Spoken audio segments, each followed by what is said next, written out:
Halo ya Bunda, Assalamualaikum warahmatullahi wabarakatuh. Di bagian sebelumnya kita sudah membahas kenapa konstipasi atau sembelit itu sering diremehkan oleh orang tua. Padahal sebenarnya siklusnya itu bisa memperparah kondisi sembelit pada anak. Sekarang di bagian ini kita akan membahas bagaimana kalau sembelit itu dibiarkan. Apa saja sih akibatnya? Oke.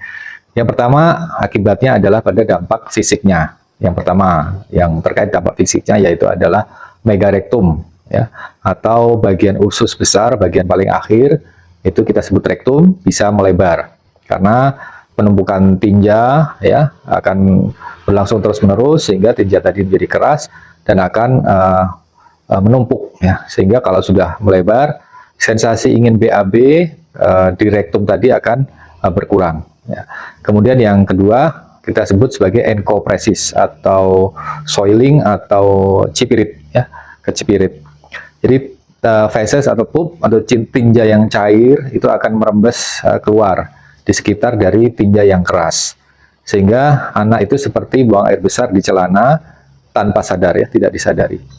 Sehingga banyak orang tua yang salah dikiranya ini adalah diare, padahal itu yang disebut soiling atau enkopresis. Kemudian dampak fisik yang ketiga adalah fisura ani. Jadi didapatkan suatu luka, robekan kecil di lubang anus yang membuat anak itu akan mengalami kesakitan dan bisa mengalami perdarahan di setiap kali dia BAB.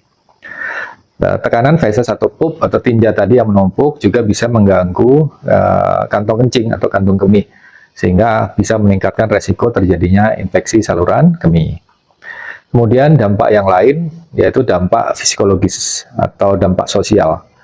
Jadi tentu saja anak bisa malu ya, sangat malu kalau sampai kecipirit di sekolah. Bisa diajak teman-temannya, kemudian menurunkan kepercayaan diri mereka ya. Sehingga lama-lama anak bisa cemas atau bahkan takut untuk pergi ke toilet. Kemudian dampak yang ketiga yaitu dampak pada nutrisi dan tumbuh kembang anak. Anak mungkin akan sering merasa perutnya penuh sehingga malas makan. Kemudian kalau berlangsung lama, ini bisa mengganggu pertumbuhannya. Ya. Jadi data ilmiah menunjukkan ini di Jurnal Pediatrik juga tahun 2020, disebutkan bahwa kualitas hidup anak itu dengan konstipasi kronis, itu setara dengan anak-anak lain yang menderita penyakit kronis lainnya, ya seperti asma misalkan. Jadi sebenarnya sembelit atau konstipasi ini benar-benar bisa menurunkan kualitas hidup anak secara nyata. Jadi kesimpulannya ayah bunda, sembelit atau konstipasi yang dibiarkan itu bukan cuma soal sulit BAB-nya saja, tapi bisa mempengaruhi fisik, emosi, ya, nutrisi, bahkan kualitas hidup anak. Di bagian berikutnya nanti kita akan membahas epidemiologi tentang sembelit. Seberapa sering sih sembelit itu terjadi, kemudian usia berapa yang paling beresiko, dan juga faktor resiko apa saja yang perlu diperhatikan.